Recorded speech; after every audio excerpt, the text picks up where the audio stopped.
Señores, bienvenidos a un nuevo episodio de su podcast Hoja de Vida. Hoy tenemos aquí una invitada muy interesante, una mujer valiente, joven y hermosa. Me acompaña Virginia Antares, bienvenida. Muchas gracias, Jan, un placer estar aquí. Un honor que estés aquí. Virginia, creo que ha sido la candidata presidencial más joven del historia de la República Dominicana, ¿sí? Así es, hasta donde sabemos. He podido investigar, sí, así es. Sí, porque realmente no creo que ningún partido haya tenido la confianza de poner en manos de una joven la candidatura presidencial. Eso es una responsabilidad muy grande. Hiciste un gran trabajo. Gracias. Y destacaste mucho. Vamos a iniciar, como es normal aquí en este podcast, conociendo tus orígenes y tu vida y tu formación. ¿De dónde vienes? ¿Tu papá, tu mamá? Yo soy Rodríguez Grullón, de Rodríguez de Moca y Grullón de Montecristi. Siempre me gusta resaltarlo porque gran parte de lo que me trae a este camino de la política es mi herencia familiar. Yo crecí en una familia que luchó contra la tiranía, que luchó por la democracia dominicana y que sufrió lo que implicaba, ¿no? Defender la democracia en esa época. Mi padre nació en el exilio, perdió a su padre cuando él tenía 5 años. Mi abuelo José Horacio Rodríguez vino en la expedición de Constanza, Maimón y Estero Hondo de junio de 1959. Es héroe nacional. Y crecí con esas historias, ¿no? Del lado paterno, Rodríguez de Moca, nieta de José Horacio Rodríguez y de Juan Rodríguez García, conocido como Juancito Rodríguez, que fue uno de los grandes opositores a la tiranía y que murió en el exilio en Venezuela. Y del lado materno también soy nieta de Oscar Grullón de Montecristi, que también estuvo preso durante la dictadura, fue torturado en la cárcel de la 40, y luego fue de los fundadores de Participación Ciudadana en un intento de construir esta democracia que sigue en muchos aspectos pendiente. Y bueno, esa herencia familiar, además una familia donde se hablaba mucho de política, donde se debatían temas de historia, sociales, económicos, pues me termina de una manera u otra influyendo en acercarme a ese mundo. Entonces, ¿y estudiaste? ¿Tú naciste aquí en la capital? ¿Estudiaste aquí y te desarrollaste toda tu vida aquí? Sí. ¿No fuiste a Montecristi ni a Moca? Bueno, yo en la formación. Nací y me crié en Santo Domingo. Soy egresada del Colegio Babeque y soy egresada de Comunicación Social de la Madre Maestra, de la Pucamaima. Sí crecí yendo a La Vega, a la finca que heredamos de mi bisabuelo Juan Rodríguez. Y sí crecí también yendo en algunas ocasiones a Montecristi, hay menos. Nosotros íbamos más a San Francisco de Macorís, que era de la mamá de mi mamá, es Vargas, de San Francisco de Macorís, y ahí íbamos un poco más. Y bueno, cuando terminé el colegio me fui un año de intercambio, viví un año en Bélgica con la organización AFS, que hace un trabajo hermoso de intercambio estudiantil. Y luego entré a la universidad y estudié comunicación social. Básicamente porque me gustaba leer, me gustaba escribir, me gustaba entender el mundo y era una carrera muy versátil en el sentido de que me daba herramientas para explorar diferentes temas, investigar y sí, muy, muy contenta de haber estudiado periodismo. Y cuando, obviamente, cuando tú estabas joven, pequeñita, tú tenías la dimensión del sacrificio que hizo, por ejemplo, tu abuelo por este país, ¿tú lo entendías? Mira, yo recuerdo desde muy pequeña a mi papá haciéndonos las historias, porque mi papá, que perdió a su papá a los 5 años, creció y parte de su misión de vida fue rescatar, reconstruir esa historia de su padre que él no tuvo la oportunidad de crecer con él. Y eso nos lo transmitió. A nosotros somos 4, 3 hermanas y un hermano. Y siempre él nos contaba la historia, ¿no? Él luego fue también presidente de la Fundación Héroes de Constanza, Maimón y Estero Hondo, que fue una fundación que crearon las viudas, las hijas, las madres de los expedicionarios. Recordar que en esa expedición de junio del 59 murieron casi 200 expedicionarios. Y luego que cayó la dictadura, pues todas esas mujeres se reúnen y crean una fundación para recuperar sus restos y mantener viva su memoria. Ya mi papá viene siendo de la segunda generación de esa fundación, cuando ya las fundadoras, viudas, madres fallecen y bueno, le dan paso a una nueva generación. Mi papá asume la presidencia de esa fundación y todos los 14 de junio, por ejemplo, nosotros íbamos sin falta y seguimos yendo ahí al Centro de los Héroes, donde descansan sus restos que recuperaron las mujeres de la fundación. en diferentes momentos históricos y escuchábamos, ¿no?, la historia de inmolación, etc. También íbamos en muchas ocasiones a la conmemoración del 30 de mayo, en el Monumento a los Héroes del 30 de mayo, a la conmemoración del 25 de noviembre, conmemoración del asesinato de las hermanas Mirabal allá en Salcedo, en la Casa Museo. Y también el Día de la Altagracia, el 21 de enero, aquí se hace una conmemoración en donde estuvo la cárcel de la 40, que hoy es una iglesia en el sector Cristo Rey, y también se hace una misa en homenaje a las personas que fueron torturadas ahí. Entonces sí, desde pequeña nosotros crecimos sabiendo que muchos dominicanos se habían sacrificado por este país, que nuestra familia lo había vivido de primera mano y escuchando historias de mucha emotividad. Te pongo un ejemplo, una escena que me viene a la cabeza. La historia de que cuando mi papá llegó al país, cuando cayó la dictadura, él y sus hermanos tenían 9 años en el exilio, habían crecido en Venezuela y saben que sus papás son dominicanos, pero ellos viven en Venezuela. Finalmente vienen para acá cuando tienen 9 años y cómo él le impactó cuando se bajan del avión, que su abuela, Genoveva Ramírez Alcántara de San Juan de la Maguana, se baja y pisa la tierra. Es una imagen que a él con 9 años se le quedó grabada en su cabeza. Y ese son el tipo de historia con lo que nosotros crecimos. Sí, nuestro pueblo ha sido sacrificado. Y la dictadura separó muchas familias, el régimen. Muchas familias. Entonces ya venimos con la muchachita, con ese tiempo, la muchachita que en la universidad, que tiene la formación, vamos a decir, revolucionaria, con ideas de avanzada. ¿Cuándo te hace clic para meterte a la política? Sí, ideas de compromiso democrático y de sensibilidad social.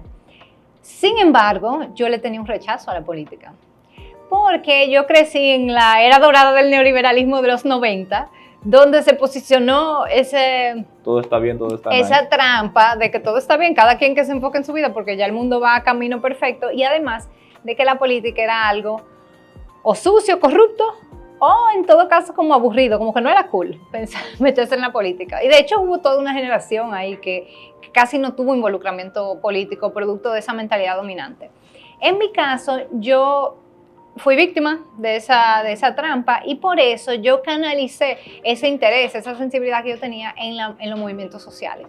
Entonces, cuando empecé en la universidad en 2003, que coincidió con la crisis económica de ese momento del gobierno de Hipólito Mejía, yo me involucré en una serie de grupos juveniles que empezamos a protestar. Y era un momento en el que este tipo de protesta, que ahora la vemos muy común, hubo un anuncio de una reforma fiscal, nos movilizamos, tuvimos el Congreso protestando. Con el Código Penal hubo protesta, en la Plaza de la Bandera hubo protesta, Marcha Verde movilizó masivamente, el 4%. Ese tipo de protesta todavía no estaba normalizado en la sociedad dominicana, sobre todo en la clase media urbana, ¿no?, en la que yo me desenvolvía. Sin embargo, esos grupos juveniles que empezaron a surgir a inicio de los años, de la década 2000, estamos hablando de 2003, 2004, fueron los que empezaron, si se quiere, a protagonizar ese tipo de protesta, y ahí yo estuve participando originalmente en un grupo que se llamaba Yata Bueno, y después en diferentes, como buscando, ¿no? Claro, eventualmente eso llegó, bueno, antes del 4% yo creo que un momento importante fue la movilización por la defensa de los haitises en 2009 contra la construcción de la cementera, exactamente. Esa fue una de las primeras movilizaciones que logró una movilización masiva, pacífica. Recuerden el concierto que hicimos en la Plaza España, un concierto que se llenó, que o sea, eso no se veía normalmente, y que además fue exitosa, sí, que logró su objetivo de parar ese cementerio y por lo tanto ayudó a cambiar la narrativa de que no vale la pena protestar porque protestar no cambia nada. Y ya empezamos a decir, no, mira, sí vale la pena participar, sí vale la pena movilizarse porque se pueden lograr cosas. Y luego eso pues siguió y dio paso a otros movimientos, incluyendo el 4%, donde también estuve muy activamente. ¿Y por qué entonces Opción Democrática? Dentro del abanico político que tenemos en la República Dominicana, ¿por qué tú decides ir a Opción Democrática? Un partido que es joven, muy joven, de reciente reconocimiento, aunque tiene mucho liderazgo importante y de larga trayectoria, como su fundadora, Minú. Pero ¿por qué tú decides ir a un partido así joven y no incursionar a uno ya que esté establecido? Bueno, te cuento, en 2010 yo me gané una beca para ir a hacer una maestría en Inglaterra, la beca Chevening. Y yo descubrí que en la Academia Británica es muy común un área de estudios que se llama Estudios del Desarrollo. Es una mezcla de economía, política, historia, antropología, sociología. Es una mezcla de ciencias sociales para analizar por qué y cómo los países se desarrollan, cómo mejoran la calidad de vida de sus pueblos. Y cuando yo descubrí eso, dije, en eso que yo quiero especializarme. Entonces hice mi maestría allá y estando en Inglaterra, entendí el rol que juega la política en el desarrollo de los pueblos. Y me enfrenté y superé, o sea, caí en cuenta de que ese rechazo que yo le tenía a la política, pensando que las transformaciones que nuestro país necesita la podíamos hacer desde la sociedad civil, desde ONG y fundaciones, donde yo había participado como voluntaria, había tenido muchísimas experiencias, nunca iba a ser suficiente si no teníamos una clase política comprometida con esas transformaciones. Entonces, cuando yo regresé en 2012, regresé con esa claridad de que era importante empezar a involucrarme en la política, pero no encontraba espacio. No encontraba espacio porque yo venía de esos movimientos de protesta en contra de los partidos dominantes. Había protestado contra el PRD, Hipólito, había protestado contra el PLD en el 4%, en los Haitíes, y sentía que esos partidos no iban a hacer la tarea pendiente en la República Dominicana de profundizar la democracia, de mejorar las condiciones de vida, de disminuir la desigualdad. Y por lo tanto empecé como a explorar y buscar espacio. Tuve varias experiencias, hubo un espacio que se llamó Camina RD, que fue muy lindo, donde yo llegué a ser coordinadora general de ese espacio, como un movimiento político, pero que no llegó a tener reconocimiento. Y luego en 2014, Minú Tavares Mirabal, que había sido diputada en 3 ocasiones por el PLD, renuncia al PLD denunciando la corrupción que había ahí adentro. Ojo, en un momento en que el PLD estaba en pleno auge, no como ahora que hay mucha gente renunciando. O sea, fue un momento en que realmente era un acto atípico y de valentía. En ese momento sí se podía considerar una renuncia por convicción. Por convicción. Porque nadie le renuncia al gobierno si no es por convicción. Exactamente, y eso hizo Minú Tavares Mirabal en 2014 y empezó un proceso de diálogo para la conformación de un nuevo partido político. Entonces ahí yo dije, sí, esto es lo que necesitamos. Necesitamos un nuevo proyecto político que pueda aprender de los errores de los partidos que hemos tenido, que todos han desembocado, los que nos han gobernado en un mismo trayecto, y que pueda configurar un partido distinto, un proyecto político diferente y que tenga un verdadero compromiso democrático. Y por lo tanto yo fui de las fundadoras de Opción Democrática cuando en 2015 hacemos la solicitud de reconocimiento como partido a la Junta Central Electoral, cumpliendo con todos los requisitos que establecía la ley electoral en ese momento, y listos para participar en las elecciones de 2016. ¿Qué pasa? Que por razones políticas la Junta nos niega ese reconocimiento. En ese momento la presidía Roberto Rosario y a pesar de nosotros haber cumplido los requisitos, ellos como castigo en parte a Minú por haber renunciado del PLD nos niegan el reconocimiento. De todas formas, nosotros presentamos la candidatura presidencial de Minú. Fue la primera mujer en aspirar a la presidencia, en ser candidata presidencial de la República Dominicana, y lo hicimos a través de la Alianza por la Democracia, que en ese momento estábamos en conversaciones para ir juntos a las elecciones. Como no obtuvimos reconocimiento, ellos dijeron, vamos a mantener la alianza y ustedes pueden presentarse a través de nuestro partido. Y esa fue mi primera experiencia de participación política electoral. Yo había participado en la observación electoral, en participación ciudadana, había estado en mesa de la Junta Central Electoral, pero nunca había tenido un activismo político electoral, exactamente. Pero tú, jovencita, tú fundando un partido político jovencita, ¿qué edad tú tenías? Bueno, bajo el liderazgo de Minú, porque yo en ese momento no era para nada de las líderes, yo era de las jóvenes que estaban involucradas. Ser fundador es fundador, no importa si tú cargabas el bate o si decías el discurso. Eso es, quien sí fue de los líderes siendo todavía más joven que yo fue José Horacio. Porque José Horacio fue... ¿José Horacio es más joven que tú? Claro, José Horacio es 3 años más joven que yo y fue el primer secretario de organización que tuvo Opción Democrática cuando el momento de su fundación, en 2014. De hecho, en el acto de presentación que hicimos en 2015, él dio un discurso que fue espectacular, que por ahí está en YouTube. O sea, y eso fue hace ya casi 10 años. Mira qué interesante. Sí. Bien. ¿Qué tú crees del rol? O sea, sí que es un partido que fue fundado por una mujer, una gran líder de la República Dominicana, que al igual que tú también tiene historia de sus antepasados que sacrificaron mucho por este país. Y ojalá que las nuevas generaciones conocieran un poquito más del sacrificio que hicieron esas heroínas y los héroes también de nuestra historia. Pero el rol de la mujer en la República Dominicana en la política, ¿cómo tú lo ves? perspectivas a futuro? ¿Crees que se ha avanzado? ¿Crees que cuáles son esos retos que enfrentan dentro de los partidos? Porque también los partidos tienen una estructura que no favorece, sobre todo los mayoritarios, que no favorece a las mujeres. ¿Cómo tú ves ese escenario? Mira, yo creo que sí hemos avanzado mucho, pero que todavía nos falta mucho por avanzar. Estamos a medio camino, si se quiere. Ese momento en el que ya hay mucho que reconocer, que celebrar, ya no es lo mismo que antes, pero todavía falta la otra mitad.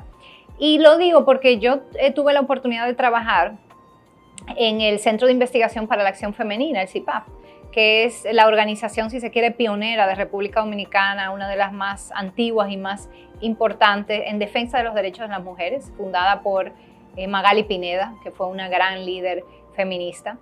Y desde CIPAF aporté en la evaluación que realizó el Programa de las Naciones Unidas para el Desarrollo, el PNUD, hace un análisis que le llama Índice de Paridad Política, que lo hace en toda América Latina y evalúa qué tanta participación tienen las mujeres en la política de un país, con una serie de indicadores. Y resulta que en República Dominicana, el área en el que todavía hay más desigualdad de género es en la política. En el área educativa, ya las mujeres de hecho somos más en las aulas. En el mercado laboral hay mucha desigualdad, los hombres siguen estando en las posiciones mejor pagas, siguen ganando más, pero se ha cerrado un poco, las mujeres hemos entrado masivamente al mercado laboral. En el sector salud también hay mucha desigualdad, pero cuando tú miras los números y las estadísticas, pero donde hay más doctores. Desigualdad. No, pero en términos de acceso a la salud como servicio. Ya, ¿no? ok. Sí, porque por ejemplo seguimos teniendo las tasas de maternidad, de mortalidad materna más alta de la región, por ejemplo, la falta de acceso a anticonceptivo, Embarazo a niñas, embarazo adolescente, exactamente. Pero cuando tú miras todas las áreas en la política es que hay mayor desigualdad y las cifras, por ejemplo, que se ven en ese informe, es que en el Senado de la República, por ejemplo, las mujeres somos apenas el 10%, de hecho en las últimas elecciones bajamos, éramos el equivalente al 12%, ahora estamos en un 10%. Y el Senado es quien te nombra a la Junta Central Electoral, por ejemplo. La Cámara de Cuentas. A la Cámara de Cuentas. El Defensor del Pueblo. Igual en las alcaldías, solo un 10% de las alcaldías están presididas por mujeres. Porque en el Senado y las alcaldías nunca ha habido ley de cuotas. No, porque son candidaturas uninominales. Exacto, a diferencia que igual pudiera hacerse, o sea, tú puedes poner una cuota a nivel nacional. Pero en las regidurías y en la Cámara de Diputados, donde sí hay ya no cuotas, sino una ley de equilibrio que te dice que mínimo 60, máximo 40 de cualquier género a nivel de candidaturas, sí hemos avanzado mucho, ya somos 30 y pico, creo que ya llegamos al 40% en las regidurías. Y en la Cámara de Diputados, esta vez también, lo más que hemos llegado, andamos por el 30 y pico. Sin embargo, eso en la Cámara de Diputados, pero cuando tú miras quiénes presiden las comisiones en la Cámara de Diputados, son hombres. Son mayoritariamente hombres. De nuevo, o sea, el porcentaje de mujeres que hay en la Cámara, cuando tú miras la cantidad de comisiones, todavía mucho menos. No, y las comisiones que le dan a las mujeres son niñez, también, género. Sí. Yo no veo a una mujer presidiendo presupuesto, contrato, industria y comercio, turismo. Totalmente, sí. Igual en el gobierno, fíjate que en este gobierno es de lo que hemos tenido menos mujeres dirigiendo ministerios, ministras. Pero no es nuevo. Claro, histórico, pero en relación, por ejemplo, a los últimos gobiernos del PLD disminuyó la cantidad de mujeres ministras. Y incluso también en el sector judicial, de hecho ahí hemos tenido un poco más de avance en las cantidades de juezas, pero aún así si tú miras las altas cortes, estamos muy subrepresentadas las mujeres. Entonces definitivamente hemos avanzado mucho, hace 80 años que logramos el derecho al voto, la conquista de poder votar. Que curiosamente fue el dictador Trujillo que hizo el voto. Sí, bueno, pero producto de un proceso de lucha que llevaron mujeres y que él vio la oportunidad de utilizarlo a su ventaja, porque en las elecciones de ese momento el único candidato era él. Entonces era tener más gente votando por él. Vota por mí. Claro. Pero todavía nos falta mucho por avanzar, pero yo creo que eso va a seguir cambiando. Y a la comunicadora social, ex candidata presidencial y líder de Opción Democrática, una de las líderes de Opción Democrática, Virginia Antares, ¿qué retos le quedan? El reto de seguir construyendo y creciendo Opción Democrática para conformar un proyecto político que tenga la capacidad de liderar una transformación positiva de nuestro país. Para eso que nosotros estamos trabajando. Y ese es un camino largo que tendrá mucho reto por delante y que para nosotros apenas empieza. Nosotros fundamos este partido hace 10 años. Este año fue la primera vez que pudimos estar en la boleta electoral porque tuvimos que una y otra vez superar obstáculos que intentaban bloquearnos.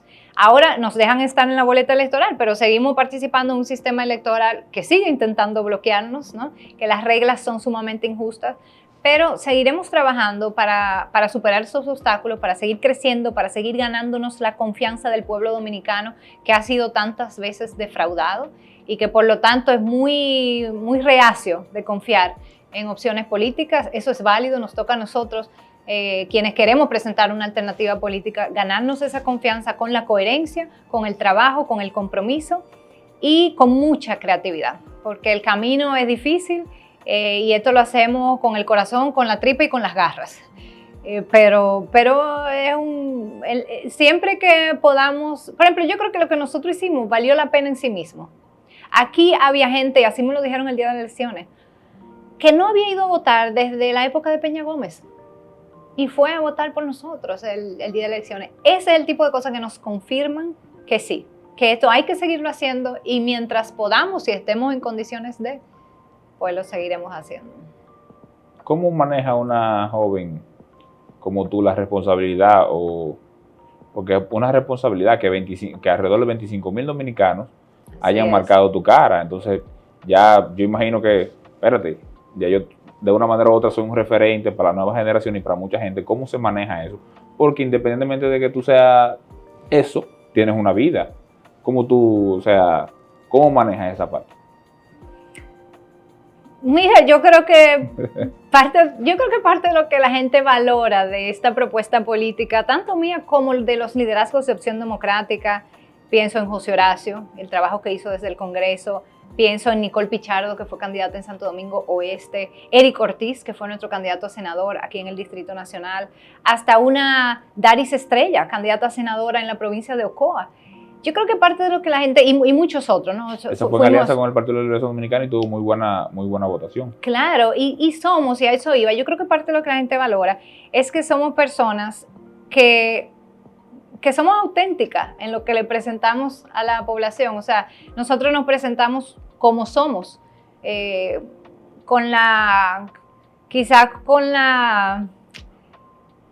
no quiero decir ingenuidad, porque yo creo que ya hemos superado, ya hemos pasado, no tuviéramos aquí hoy si fuera muy ingenuo, pero en muchos sentidos, la posibilidad de creer que las cosas pueden ser diferentes, ¿no? Y el hecho de que nos mueve ese ideal de hacer una mejor política. Nosotros hablamos de hacer buena política y de enfrentar esa mala política, que lo hacemos porque lo creemos, no porque haya un beneficio detrás, no porque lo heredaste de tus padres y es el camino que se te abrió, o sea, no, sino porque realmente creemos en eso. Entonces, ¿cómo lo manejamos? Siendo quienes somos. O sea, nosotros nos presentamos como somos. Sí, no se da mucho eso en la política, pero realmente la mayoría de personas muestra uno en las redes y son otros. O sea, mostramos un político lejano a como somos de la vida personal de uno. Mira, hablemos ya un poquito del sistema político dominicano. Tenemos un sistema político que es injusto, que no es igual. Las campañas políticas no son iguales para todos. Aquí ni para el que está en el gobierno, ni los partidos de oposición mayoritarios, ni los partidos minoritarios se maneja igual. O sea, cada uno tiene sus desafíos, pero también tiene sus ventajas y la utiliza en detrimento del otro. No es una competencia igual. Y se ha acrecentado en la sociedad una especie de desconfianza en el sistema. O sea, hoy día vemos que hay reclamos importantes como que se le quite el financiamiento a los partidos políticos. Yo no estoy de acuerdo con eso, pero hay gente que tiene razones y argumentos válidos para entender que se le debe retirar el financiamiento a los partidos políticos. Entonces, ¿qué plantea Opción Democrática? Por ejemplo, temas como ese, financiamiento de público a los partidos políticos, la unificación de las elecciones, que fue algo sin consenso. No sé si a Opción Democrática le consultaron si querían o no la elección junta, etcétera. ¿Qué plantea tu partido sobre el tema de las elecciones unificadas y el tema del financiamiento al partido político? Mira, nosotros entendemos que el sistema electoral dominicano que debe ser el pilar de la democracia, porque garantiza el derecho al voto y por lo tanto la expresión de la voluntad del pueblo, el sistema electoral dominicano necesita una transformación completa. Y aquí se viene debatiendo esa necesidad, por lo menos desde la crisis electoral del 94, cuando se le robó el triunfo a Peña Gómez, que generó una crisis donde se lograron algunas conquistas como la doble vuelta, la separación de las elecciones, etc. Y entre las cosas que quedaron pendientes fue la creación de una ley electoral y una ley de partidos que regulase el sistema electoral para que las elecciones fueran más limpias y más justas. Lo que ha pasado es que los partidos que nos han gobernado de entonces hasta hoy, los partidos mayoritarios, primero se negaron a aprobar esa ley durante 20 años que se estuvieron discutiendo. Y finalmente en 2018 y 2019 la terminaron aprobando, pero en vez de aprobar lo que se había consensuado y se había debatido a lo largo de tantos años para mejorar el sistema electoral, aprobaron unas versiones de la ley electoral, que son las que tenemos hoy, con pequeñas modificaciones, que lo que intentan es legitimar ese sistema desigual, que bien tú decías que existe. Un sistema en el que se compite a base de dinero, porque no se fiscaliza, tú puedes gastar todo el dinero que tú quieras en una campaña electoral ahora mismo y tú no vas a tener consecuencias.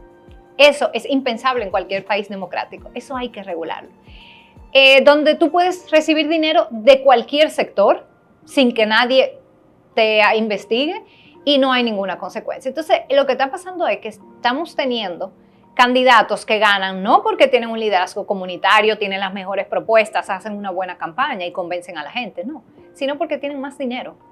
Y eso compromete el futuro de este país, porque esas son las personas que luego se van a sentar en el Congreso a decidir las reglas de juego de esta sociedad, a decidir el sistema de impuestos, a decidir la reforma laboral de este país. A decidir si le ponemos IPI a la banca de apuesta. Exactamente. O aumentamos el ITEVI al arroz, por ejemplo. A decidir cómo diseñamos el Consejo Nacional de la Magistratura para quienes nombren a los jueces de las altas cortes, que luego van a juzgar a quienes violan las leyes. O sea, eso es insostenible, es insostenible. Entonces, nosotros planteamos y lo pusimos en el programa de gobierno, que aquí hay primero que unificar la ley electoral y de partido en un código electoral, y además un código que cumpla la función original, que es regular las elecciones. O sea, usted no puede simplemente porque tiene dinero a llenar de vallas una ciudad, despilfarrar millones de pesos, porque yo tengo más dinero. No, la campaña se regula, que usted solamente puede hacer campaña en un plazo de tiempo específico, con unos topes de dinero que sean sensatos, reales, ¿no?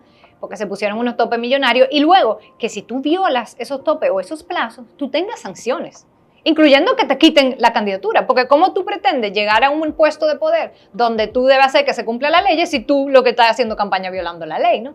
Y en otros países eso se hace, entonces no es una demanda que sea tan revolucionaria o difícil de lograr, es algo fundamental en cualquier sistema democrático que aquí sigue pendiente.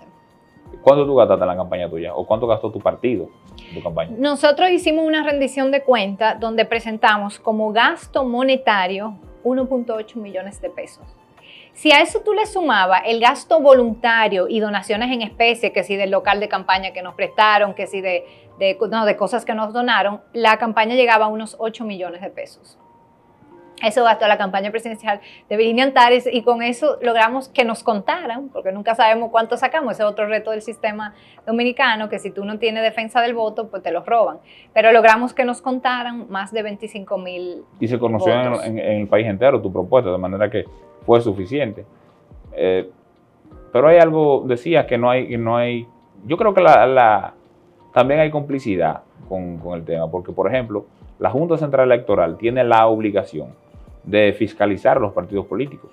Sin embargo, tú solicitas a la Junta Central Electoral, vía libre acceso a la información pública, la nómina de un partido político, los procesos de adjudicación, a quién le compran. Estamos hablando de que aquí los partidos políticos en el año electoral recibieron 2.000 millones de pesos, más de 2.000 millones de pesos. Sí, ahí hay que diferenciar. Entre ellos, el 80% de los partidos mayoritarios.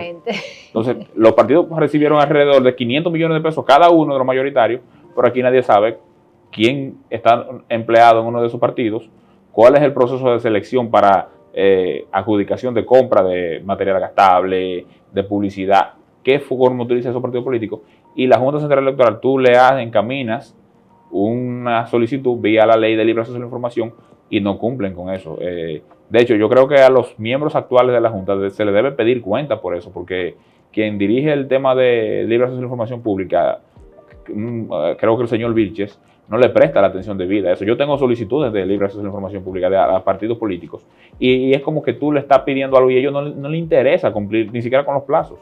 Eso es una barbaridad y eso puede llevarse a una instancia superior. Sí, claro, el Tribunal Supremo Administrativo. Lo que pasa es que hay un proceso tedioso que también no todo ciudadano tiene. Claro, sí. Tú no puedes pagarle a un tipo para que haga una función y entonces para que el tipo haga la función tú tienes que gastar dinero y llevarlo a la justicia. Eso es irregular. Obviamente, pero debería ser. Obviamente, Román Jaques ni ninguno de la Junta va a tener consecuencias porque los partidos mayoritarios son cómplices de ese oscurantismo. Claro, pero incluso se le puede hacer la solicitud a los propios partidos, porque la Ley de Acceso a la Información Pública dice que cualquier institución que recibe fondos públicos está sujeta al cumplimiento de esa ley. Entonces, eso puede hacerse y la experiencia que tenemos en República Dominicana es que si te niegan y violan la ley, tú lo llevas a un tribunal y hasta ahora la experiencia que hemos tenido es que el tribunal falla, que la institución tiene que entregarse esa información. De hecho, ya la hicimos normal, directamente a la Junta.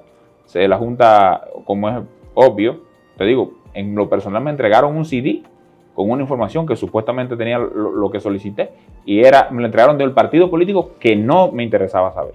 Yo pedí, por ejemplo, el partido A, o como ellos dicen, partido licuadora, y me entregaron en el CD, ahí está la información. Tú no llegas al Departamento de Libre Acceso a la Información Pública de la Junta con una computadora para revisar lo que te están entregando. Claro. Cuando lo puse en la computadora veo, era del partido microondas, pero yo solicité el del partido licuadora. O sea, un acto de irresponsabilidad. Obviamente ya encaminamos otros recursos, la solicitamos esta vez por el sistema de libre acceso a la información para que le genere la alerta. Obviamente tienen un plazo de 15 días laborables, sí, más 10 puede ser prorrogable. Entonces, si a los 25 días hábiles no lo cumplen, vamos a llevarlo al Tribunal Superior Administrativo. Y hay que hacerlo porque es imposible que esta democracia por eso es que la sociedad después dice, no quiere darle dinero a los partidos políticos. Claro. Por ese flaco servicio que hacen. Yo creo que a los miembros de esta Junta que están siendo evaluados ahora, el Senado debería ser un poquito responsable y encaminarlo con eso. Deben obligar a los partidos a que tengan todo. Era bonito para mí, yo en la campaña, estado de cuenta de este mes, todos los meses, una rendición. Ningún partido, ni en el que yo milito, ni ningún partido mayoritario lo hace. Y eso es triste y lamentable. Y mira que hay gente que decía, no rindan cuenta porque ustedes manejan muy poquito dinero. Lo van a ver roto. Exponen su debilidad. Y nosotros dijimos, bueno, pero esa es la realidad y en eso creemos. No, y la gente lo valora. Pero yo sí creo en el financiamiento público. Sí. Y ese tema que se está debatiendo ahora, y qué bueno que se está debatiendo porque efectivamente el sistema que tenemos ahora no puede seguir así, es injusto, es una barbaridad. Pero el único financiamiento que a uno como candidato no te compromete, no te genera una deuda, no te pone en una situación difícil después, el día que tú tengas una posición de poder, el financiamiento público. Porque cuando yo financio mi campaña con los recursos que me da la Junta, siempre y cuando rinda cuenta, lo use bien y si lo uso mal haya sanción, ese dinero con quien me compromete es con el pueblo dominicano. Ahora, si hay un grupo privado, una empresa que me dona para mi campaña, no es verdad que el día que tú tengas una posición de poder, tú estás en una situación más difícil para representar los intereses del pueblo cuando coliden con los intereses de un sector en específico. Entonces, el financiamiento privado de la política es un financiamiento muy problemático. Y esto asumiendo que sea un financiamiento lícito, porque el lado también más oscuro del financiamiento privado la mano negra. Los sectores de la economía ilícita que están financiando campaña en la República Dominicana. Y lo sabemos porque tenemos un diputado condenado en Miami por el narcotráfico, que era diputado del partido gobernante. Y hay secretos a voces de que muchos otros también. Entonces, al contrario, el financiamiento que es más problemático es el financiamiento privado. Cualquiera de los dos tiene que estar fuertemente regulado, porque es un tema delicado, porque estamos hablando de recursos que de una manera u otra lo paga la población, porque es el otro lado del financiamiento privado también. También muchos financian campaña para luego, con el dinero público, tener negocio y recuperar con creces esa inversión. Lo privado no es financiamiento, es inversión. Es inversión. Invierten en una. Entonces, de una manera u otra, el pueblo le está pagando. Lo que nosotros planteamos es que se regule para que se tenga que rendir cuentas, se distribuya más equitativamente, porque ahora mismo el 80% lo tienen 3 partidos de los 30 y tanto que hay en el sistema, y sobre todo se establezcan sanciones si se viola, si se hace mal uso de esos recursos. Vimos, tú fuiste una de protagonista de los videos virales de la vista pública de la mal llamada modernización fiscal. Sí. Y fueron ahí a defender el pueblo dominicano. ¿Qué experiencia, qué viste ahí? ¿Qué sentiste al ver un pueblo no solamente pudiendo pararse en una plaza de la bandera, sino también yendo a abrir la voz? Para mí fue muy interesante ver un señor que se paró y le dijo: espérate, tú mereces respeto. Ellos no te están prestando atención a ninguno. Escúchenlo. ¿Tú no lo viste ese? No recuerdo. Te voy a dar el video ahorita. Pero la verdad que ahí se respiraba un ambiente de mucha unión de la gente. O sea, ahí prácticamente todas las personas que fuimos a esas vistas públicas fuimos con mucha claridad de que ese era un proyecto lesivo para el pueblo dominicano. Y cada quien, ahí hablaron muchos sectores, pero en términos generales de que era un proyecto injusto y de que era un proyecto que no podía aprobarse así como había sido sometido. Y qué bueno que también estaba llena la sala, la audiencia. O sea, ahí hubo personas hablando hasta las 9 de la noche. Esa es la vista pública más larga de la historia de la luz. Y mira que la convocaron con muy poco tiempo. Sí, por la intención de ellos era que no fuera la gente. Claro, entonces, pero te muestra que aquí hay una ciudadanía que está vigilante, que está pendiente y que sabe que sí, que tenemos que defender nuestro derecho, que tenemos derecho, valga la redundancia, a expresarnos y a hacer valer nuestra voz. Me pareció bien interesante lo que planteaste, la auditoría de la deuda pública. Sí. ¿Nos podías tú explicar en qué se basa este planteamiento, que auditemos la deuda pública, no de ahora, sino de los últimos 20, 30 años? Sí, esa es una propuesta que hemos hecho en Opción Democrática porque uno de los principales problemas que tiene el presupuesto público, la finanza pública de nuestro país, es el alto peso que tiene el pago de la deuda en el presupuesto nacional. Ahora mismo 1 de cada 5 pesos, un 20% de lo que recauda el Estado, se va para pagar los intereses de la deuda, ni siquiera la deuda como tal. Si tú incluyes la deuda, ese porcentaje aumenta, casi 1 de cada 3. Entonces, 1 de cada 3 pesos se va en intereses y amortización. Bueno, un poco menos, pero sí, entre 1 de cada 4 quizás, 30 y pico %. Sí, entre intereses y amortización, así es. ¿Qué quiere decir eso? Que del dinero que recauda el Estado, que debería utilizarse para que aquí funcionen bien los hospitales, para que aquí tengan asfaltadas las carreteras, para que tengamos un sistema de educación de calidad, para promover el arte y la cultura, el agua potable, el saneamiento, para apoyar el sector agrícola, en fin. Tenemos 1/3 menos, si se quiere, del dinero que deberíamos tener para dedicar a todas esas cosas, para infraestructura. ¿Por qué? Porque hay que pagar la deuda. Entonces, eso está llegando a un punto que es insostenible. Imagínense cualquier presupuesto en el que tú tienes que dedicar casi 1/3 de tu presupuesto solo a pagar deuda. Y lo que ha estado pasando es que ese porcentaje ha venido aumentando y que se está llegando a un punto en que se paga deuda con más deuda. Entonces, eso de nuevo es un riesgo a que esto genere una crisis en algún momento. Y la propuesta que hemos hecho es algo que han hecho diferentes países y diferentes ciudades. Por ejemplo, muchas ciudades europeas también han hecho auditoría de sus deudas. Y en el caso de América Latina, el ejemplo más cercano fue Ecuador, que durante el gobierno de Correa hizo una auditoría de la deuda. ¿Qué es una auditoría? Una investigación que analiza las condiciones en que se tomaron esos préstamos, las justificaciones que se dieron y analiza si efectivamente se utilizaron para lo que se tomó, en qué condiciones se tomaron. Muchos de esos préstamos se toman en condiciones que violan normativa nacional o internacional, con intereses, por ejemplo, más altos de lo que correspondería, del mercado, etc. Entonces se hace una evaluación, se analiza y si hay deuda ilegítima que viole normativa, se puede cancelar y se puede llevar a la justicia a los responsables, porque eso significa que ahora mismo el pueblo dominicano estaría pagando deuda que no fue a beneficiar al pueblo dominicano y por lo tanto eso es un acto de injusticia. Entonces, esa auditoría de la deuda no solo sería un acto de justicia, sino que permitiría reducir ese peso que tiene ahora mismo la deuda, como lo hizo Correa en Ecuador, que logró tener una mayor disponibilidad de recursos para las necesidades de la población, y como lo hizo Brasil, por ejemplo, en los años 30, durante el gobierno de Getúlio Vargas. Brasil redujo prácticamente a la mitad su deuda externa luego de una auditoría que descubrió que efectivamente ahí había mucho mal manejo. Y sabemos que es muy probable que haya mucho mal manejo porque no hay ninguna fiscalización en el Congreso. El Congreso aprueba esos préstamos y luego se desentiende y no sabemos qué pasó, qué se hizo, qué no, a dónde fue a parar y mientras tanto esa deuda que el pueblo dominicano sigue pagando. Bueno, es difícil ese tema porque aquí los legisladores lo que menos hacen es fiscalizar. Entonces, de manera, y si no fiscalizan los legisladores, es un poquito contraproducente, eso cuesta arriba poder ver, porque no creo que el sistema político, por ejemplo, volvemos al mismo tema de auditoría, la Cámara de Cuentas actualmente pasa por un proceso de descrédito tan profundo que ayer no se había inscrito nadie o sea, ayer era cuando estamos grabando este programa, no sé si cuando Claro. se haya inscrito ya, pero no se había inscrito nadie para ser miembro de la Cámara de Cuentas, un órgano tan importante, extrapoder.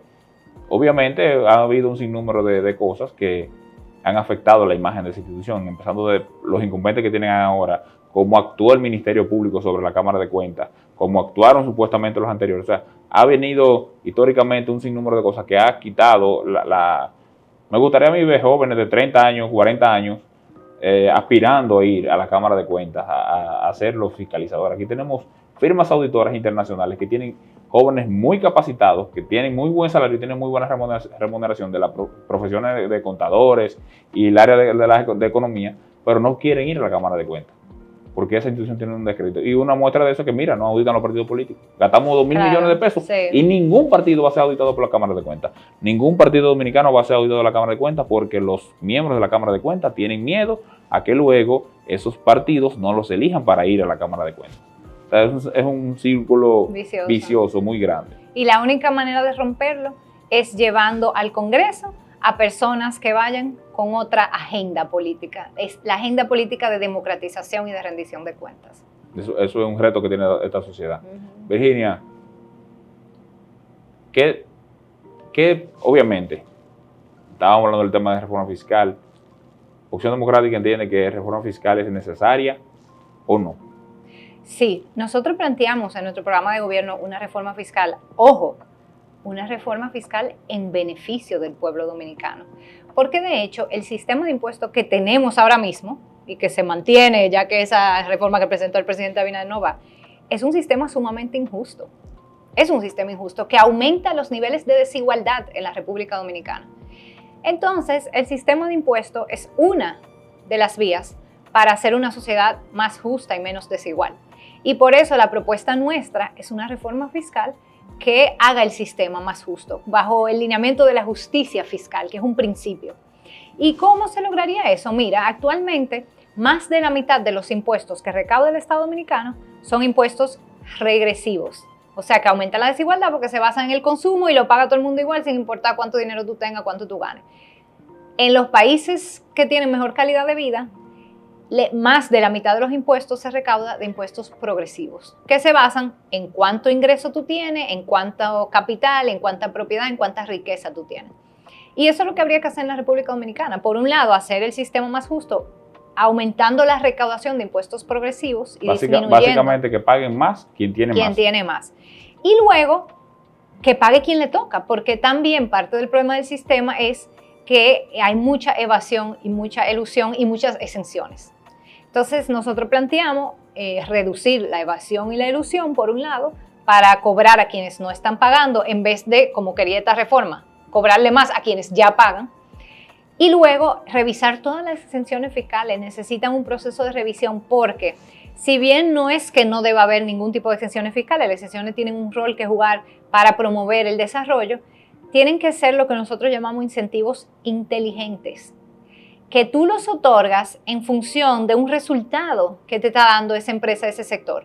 Un resultado en términos de compromiso ambiental, un resultado en términos de cantidad de empleos creados y calidad de ese empleo, salarios, condiciones de trabajo, un resultado en términos de aumento del nivel tecnológico de la industria, por ejemplo. No un incentivo que tú das como un privilegio de que no me pague impuestos y una carta en blanco, sin que eso implique que tú tengas que aportar al desarrollo del país.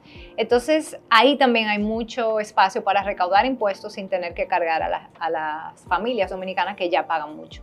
Y la parte del gasto, ¿cómo tú crees que el Estado podría abocarse a reducir el gasto corriente?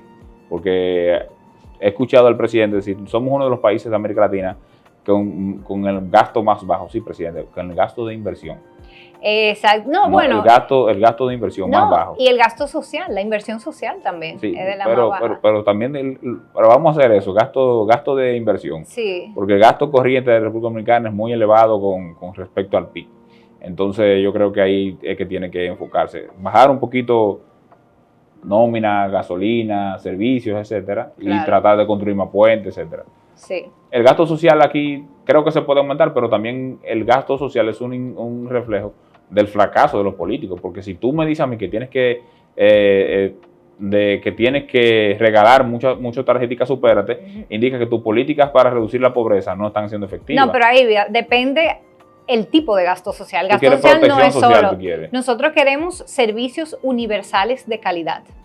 Si aquí hubiese una educación de calidad universal, si aquí las unidades de atención primaria funcionaran bien, tuviesen bien equipado, bueno personal médico y la gente pudiese usar ese sistema de salud, tú necesitarías mucho menos tarjetita de solidaridad y bono gas y no sé qué. Porque gran parte del gasto que tienen las familias dominicanas y de la crisis económica que enfrentan las familias dominicanas son gastos de salud o son gastos de educación. Y transporte. Y gastos de transporte, exactamente. Si tú ofreces servicios públicos de calidad, tú permites que la familia puedan salir de la pobreza.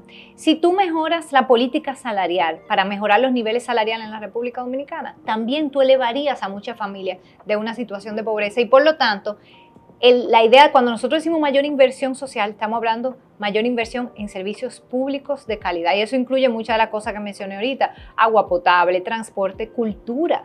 Aquí el sector cultural está abandonado y eso forma parte también de la promoción de la educación, porque van de la mano, el deporte, la cultura, la educación, pero gasto en cosas también como ciencia y tecnología e innovación, que es fundamental en la economía de hoy y que aquí tampoco nunca ha sido una prioridad. No tenemos la patente de ningún software aquí. Eso es terrible. Y sí tenemos las capacidades, porque sí, claro, talento hay aquí. Sí. O sea, el pueblo dominicano ha demostrado que aún sin tener infraestructura y apoyo, aparecen talentos impresionantes. Y quizás donde más lo vemos en los deportes, con atletas que en las peores condiciones logran ganarle a nivel mundial a atletas de otros países que tienen las mejores condiciones. Sí. Entonces, eso se aplica en cada área, se aplica en el área de la música, se aplica en el área de la ciencia y la tecnología, se aplica en todas las áreas de la sociedad. El rol que nosotros le demos al Estado es tener un gasto que permita mejorar las condiciones, la calidad de vida y el potencial de la sociedad dominicana.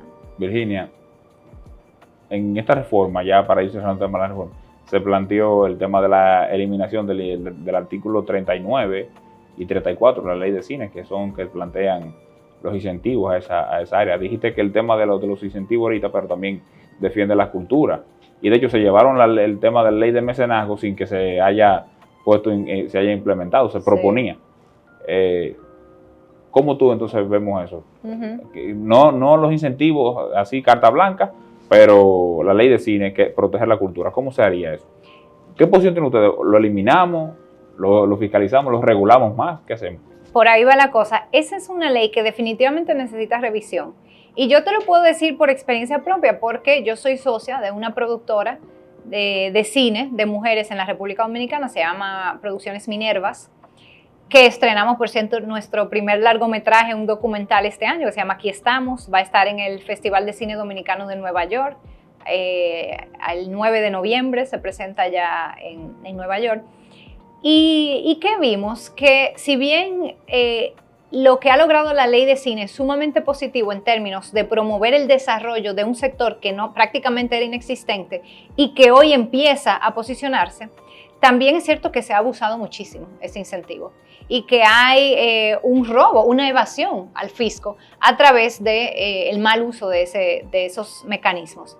¿Qué hay que hacer? Fortalecerla. Fortalecerla para que se pueda seguir impulsando un sector que todavía es joven, a diferencia del turismo, que tiene 40 años con incentivo o más. Esta ley lo que tiene aplicándose son unos 10 años, ¿no? Y que además es un sector... Tiene como 6 años. O sea, se aprobó en el 14, pero luego se aprobó en el 12, se empezó... se aprobó en el 14. No. Sí, exacto. Pero, es jovencita. Claro, una década o menos de una década. Entonces, es un sector que además tiene si se quiere, un valor añadido que no es solo económico, sino que es también cultural. que es fundamental para la identidad de los pueblos, para la democracia, incluso, y que también nos ha posicionado, nos está empezando a posicionar a nivel internacional con las producciones que se hacen Cabrera. Aquí. Exactamente.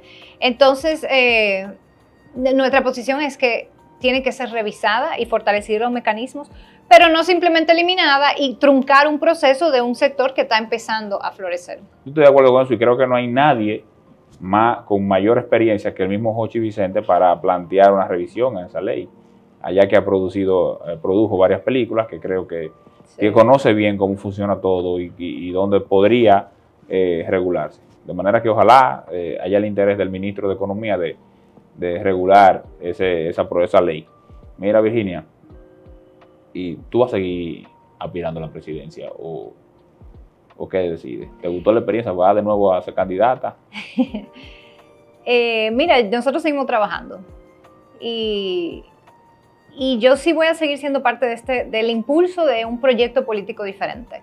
En el rol que me toque jugar, si me toca de nuevo jugar ese rol, pues ahí estaremos. Pero tú sabes que la política depende mucho de coyunturas y depende de decisiones colectivas. Pero la disposición está, el compromiso está y Opción Democrática sigue y dará mucho, tiene mucho que ofrecer a la República Dominicana. Bueno, ¿algún mensaje a los jóvenes, sociedad? Este programa se transmite todos los jueves en Cabrera, María Trinidad Sánchez, a través de Telemón, un canal local que tiene alcance prácticamente regional, así que aprovecha el mensaje y saluda a la gente de Cabrera en el mismo tenor. Claro que sí, invitarles a que empiecen a mirar la política con otros ojos, tanto si ya les gusta la política, que sean críticos de los roles, las trayectorias que hacen quienes están en posiciones políticas, como si hasta ahora no le habían puesto mucha atención, porque empiecen a mirar para allá, porque definitivamente necesitamos una revolución política en este país en el sentido de que empecemos a votar con conciencia. No por el beneficio que pueda haber en el momento para mí o para un grupo, sino por el beneficio que pueda haber para nuestra patria, para la República Dominicana, hasta que el pueblo dominicano no haga esa revolución masivamente, porque ya hay mucha gente que vota con mucha conciencia y que tiene eso claro. Ay, pero más de 25,000 votaron. Esa es una muestra. No, incluso a otras candidaturas, sí, pero que lo hacen por conciencia, porque creen que es lo mejor para el país. Pero hasta que nosotros no masifiquemos esa relación con la política a través del voto, no habrá esperanza para la República Dominicana y nosotros creemos que sí hay esperanza, pero pasa por cambiar la relación con la política hacia un voto consciente, hacia una fiscalización, hacia un seguimiento a las trayectorias de quienes están ahí y hacia ejercer una ciudadanía consciente y activa desde cualquier lugar que estemos. Bueno, ustedes saben, esto en televisión el tiempo dura poco y menos cuando uno habla con una persona tan inteligente y brillante como Virginia. Así es que, Virginia, esperamos verte de nuevo en la boleta electoral, en cualquier rol, ya sea legislador. Tú serías buena diputada. Me gustaría verte en el Congreso. Sería buena diputada. Y ojalá nos toquéis juntos. Vamos a ver. Armemos un lío. Pero gracias por venir aquí y un placer. Seguimos en comunicación y vamos a ver qué nos trae el futuro. Amigos televidentes, ustedes, claro que sí. Nos vemos ya la semana que viene en otro episodio de Hoja de Vida. Muchas gracias.